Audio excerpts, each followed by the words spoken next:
আসসালামু আলাইকুম প্রিয় দর্শক, অন্য মঞ্চের আলাপচারিতায় আপনাদের সকলকে আমন্ত্রণ জানাচ্ছি। বাংলাদেশে ইউনূস সরকার নিয়ে আন্তর্জাতিক অঙ্গনে উচ্ছ্বাসের বাণে ভাটা লেগেছে।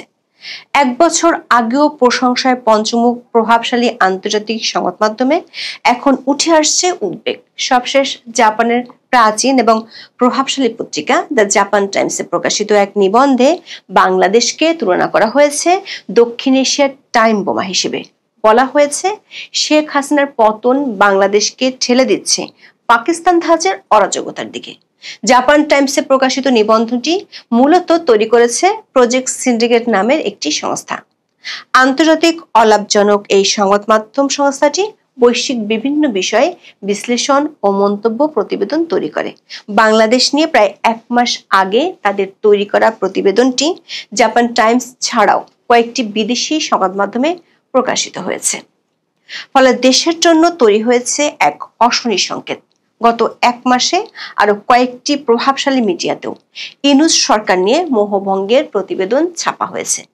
এতে প্রশ্ন উঠছে, দেশে বিদেশে অধ্যাপক ইউনূসের শক্তিশালী পিআর নেটওয়ার্ক কি ব্যর্থ হচ্ছে, নাকি সত্যি ভয়াবহ বিপর্যয়ের মুখোমুখি বাংলাদেশ, যা থেকে আর মুখ ফিরিয়ে রাখতে পারছে না আন্তর্জাতিক সম্প্রদায়?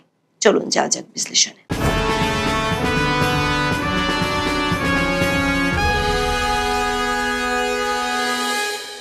শেখ হাসিনা সরকারের পতনের এক বছর পূর্তির দিনে গত 5ই August Bangladesh is a South Asian time bomb শিরোনামে বিশেষ নিবন্ধ প্রকাশ করে প্রজেক্ট সিন্ডিকেট।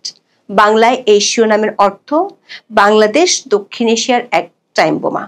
নয়াদিল্লি ভিত্তিক সেন্টার ফর পলিসি রিসার্চের কৌশলগত অধ্যয়ন বিষয়ক সাবেক অধ্যাপক এবং বার্লিনের রবার্ট বশ একাডেমির ফেলো ব্রহ্মা চেল্লানি নিবন্ধটি লিখেছেন। গত এক মাসে কয়েকটি বিদেশি সংবাদ মাধ্যমে এটি ছাপা হয়েছে। তবে 3রা সেপ্টেম্বর দ্য জাপান টাইমসে ছাপা হওয়ার পর ব্যাপক আলোচনা চলছে সোশ্যাল মিডিয়ায়। নিবন্ধে এক কথায় অধ্যাপক ইউনূসের শাসনামলকে ব্যর্থ বলা হয়েছে।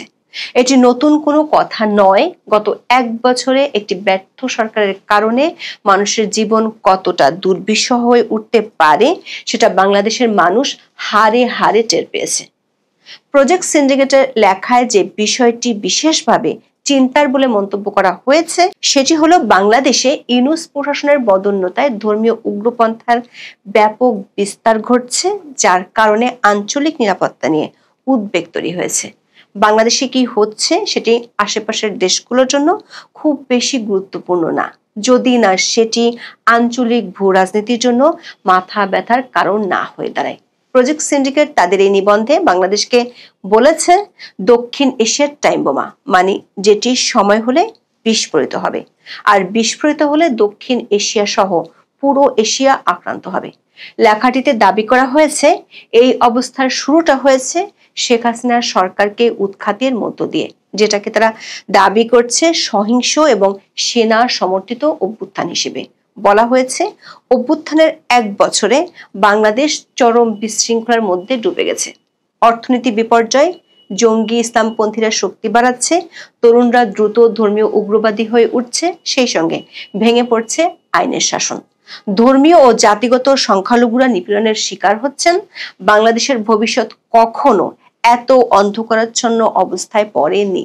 দর্শক, প্রজেক্ট সিন্ডিকেটের নিবন্ধটি জাপান টাইমসে প্রকাশের 2 দিনের মধ্যে বাংলাদেশে নজিরবিহীন উগ্রপন্থার আরেকটি দৃশ্য দেখা গেল। রাজবাড়ীর গোয়ালন্দে 5ই সেপ্টেম্বর একটি দরবার শরীফে হামলা করে গুড়িয়ে দেওয়া হয়। সেই সঙ্গে কবর থেকে নুরাল পাগলা নামে পরিচিত এক পীরের মরদেহ তুলে জ্বালিয়ে দেয় তৌহিদি জনতা। মাত্র কয়েকদিন আগে মাজার দরগার হামলার বিরুদ্ধে কড়া হুঁশিয়ারি দিয়েছিল সরকার।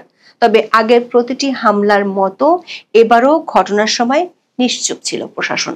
উগ্রবাদের এমন চরম বিস্তারের জন্য অন্তর্বর্তী সরকারের মদতকেই দায়ী করা হয়েছে প্রজেক্ট সিন্ডিকেটের নিবন্ধে। শেখ হাসিনা সরকারের পতনের জন্য সেনাবাহিনীকেও সরাসরি দায়ী করা হয়েছে।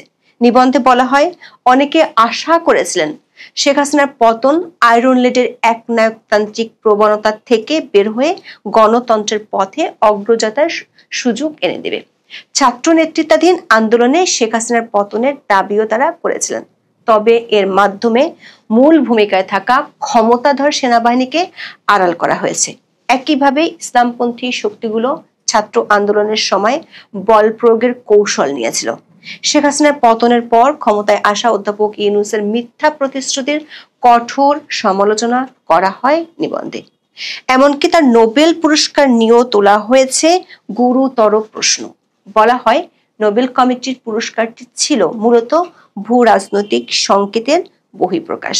গ্রামীণ ব্যাংকের প্রকৃত প্রভাবের চেয়ে অন্য হিসাব নিকাশ সেখানে কাজ করেছে।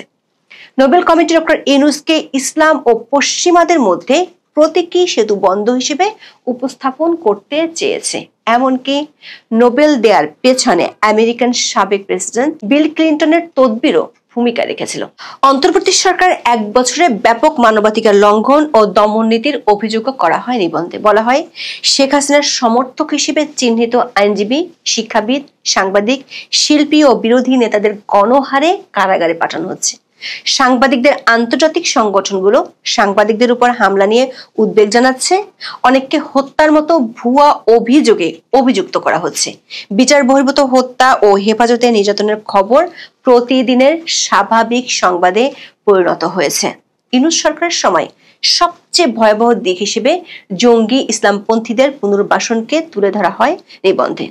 প্রজেক্ট সিন্ডিকেট বলছে অধ্যাপক ইউনূসের অন্তর্বর্তী সরকার হলো সামরিক ও ধর্মীয় জোট সরকার। তারা শুরুতেই জঙ্গি গোষ্ঠীগুলোর উপর থেকে নিষেধাজ্ঞা তুলে নেয়, বহু জঙ্গিকে মুক্ত করে দিয়েছে। বাংলাদেশে কারা অধিদপ্তরের হিসেব মতে এখনো ফাঁসির দণ্ডপ্রাপ্ত 9 জন সহ 79 জঙ্গি পলাতক আছে। 350 জঙ্গিকে জামিন দেওয়া হয়েছে। প্রজেক্ট সিন্ডিকেট গুরুতর একটি অভিযোগ এনেছে। তাদের দাবি ইউনূস সরকারের পরিষদে কয়েকজন চরমপন্থী উপদেষ্টা আছেন। চরমপন্থার কারণে ধর্মীয় সংখ্যালঘুর পাশাপাশি কট্টর ইসলামপন্থীদের দৃষ্টিতে ভ্রষ্ট মুসলিম সম্প্রদায়ও নির্বিচার হামলার শিকার হচ্ছে। অশালীন পোশাক পরার অভিযোগ তুলে নারীদের প্রকাশ্যে লাঞ্ছনা ও হামলা করা হচ্ছে। দেশ জুড়ে দ্রুত জেঁকে বসছে তালেবান ধাঁচের নৈতিক বা মোরাল পুলিশি সংস্কৃতি। নিবন্ধে বলা হয় বাংলাদেশ এক সময় মুসলিম বিশ্বে ধর্ম নিরপেক্ষ গণতন্ত্রের প্রতিশ্রুতির প্রতীক ছিল। কোভিড মহামারীর আগ পর্যন্ত অর্থনৈতিক উন্নয়ন ও সামাজিক স্থিতিশীলতায় উল্লেখযোগ্য অগ্রগতি করেছিল। তবে এখন দেশটি পাকিস্তানের মতো অচল অবস্থায় ডুবে যাওয়ার ঝুঁকির মধ্যে রয়েছে। বাংলাদেশের অস্থিরতা আঞ্চলিক ঝুঁকি বাড়িয়েছে বলে দাবি করা হয় নিবন্ধে। যুক্তরাষ্ট্রকে সতর্ক করে বলা হয় ভারত শেখ হাসিনার পতনের ঝুঁকি তাৎক্ষণিকভাবে অনুধাবন করেছিল, কিন্তু যুক্তরাষ্ট্র সরকার পরিবর্তনকে সমর্থন করে। তবে বাংলাদেশে অচল অবস্থা চলতে থাকলে যুক্তরাষ্ট্রের নেতৃত্বাধীন মুক্ত, সমৃদ্ধ ও স্থিতিশীল ইন্দো প্যাসিফিক করার প্রচেষ্টা মারাত্মক জটিলতায় পড়বে। কেউ কেউ সতর্ক করেছেন বাংলাদেশ বৈশ্বিক অস্থিরতার আরেকটি কেন্দ্রে পরিণত হতে পারে, আর সেক্ষেত্রে দূরবর্তী দেশগুলো নিরাপদ থাকবে না। এমন অবস্থায় আন্তর্জাতিক সম্প্রদায়কে চোখ বন্ধ করে না থাকার পরামর্শ দেওয়া হয় নিবন্ধে। দর্শক, প্রজেক্ট সিন্ডিকেটের নিবন্ধের বিশেষ গুরুত্ব রয়েছে আন্তর্জাতিক সম্প্রদায়ের কাছে, কারণ এই প্রতিষ্ঠান বিশ্বের 156 দেশের মোট 543টি প্রভাবশালী সংবাদ প্রতিষ্ঠানের সঙ্গে জড়িত। আবার প্রতিষ্ঠানটির সঙ্গে সারা বিশ্বের প্রভাবশালী রাজনীতিক, নীতি নির্ধারক, গবেষক, ব্যবসায়ী এবং নাগরিক কর্মীদেরও ঘনিষ্ঠতা রয়েছে। তাদের দৃষ্টিভঙ্গির প্রতিফলন ঘটতে দেখা যায় বিভিন্ন নিবন্ধে। এর আগেও 2024 সালের ডিসেম্বরে বাংলাদেশে চরমপন্থার উত্থানের আশঙ্কা জানিয়ে একই লেখকের আরেকটি নিবন্ধ প্রকাশ করেছিল প্রজেক্ট সিন্ডিকেট। সেখানেও ডক্টর ইউনূসের ভূমিকার কঠোর সমালোচনা করা হয়। বলা হয় 84 বছর বয়সী ইউনূস কার্যত সামরিক মৌলবাদী শাসনের বেসামরিক মুখ ছাড়া আর কিছু নন। প্রজেক্ট সিন্ডিকেট ছাড়াও অন্তর্বর্তী সরকারের সমালোচনা করে আন্তর্জাতিক মিডিয়ায় গত কয়েক মাসে বেশ কয়েকটি নিবন্ধ প্রকাশ হয়েছে। এর মধ্যে যুক্তরাষ্ট্রের প্রভাবশালী সংবাদ মাধ্যম নিউ ইয়র্ক টাইমসে 14 আগস্ট সবচেয়ে কড়া ভাষায় সমালোচনা করা হয়। বিপ্লবের 1 বছর পর বাংলাদেশে আশা পরিণত হচ্ছে হতাশায়, এমন শিরোনাম ছিল নিবন্ধের। বলা হয় বাংলাদেশে পরিবর্তনের গতি ধীর হয়ে যাওয়ার উদ্বেগ বাড়ছে। প্রতিশ্রুত নির্বাচন এখনো কয়েক মাস দূরে, অর্থনীতি হোঁচট খাচ্ছে আর পুরনো সমস্যাগুলো রয়ে গেছে আগের মতোই।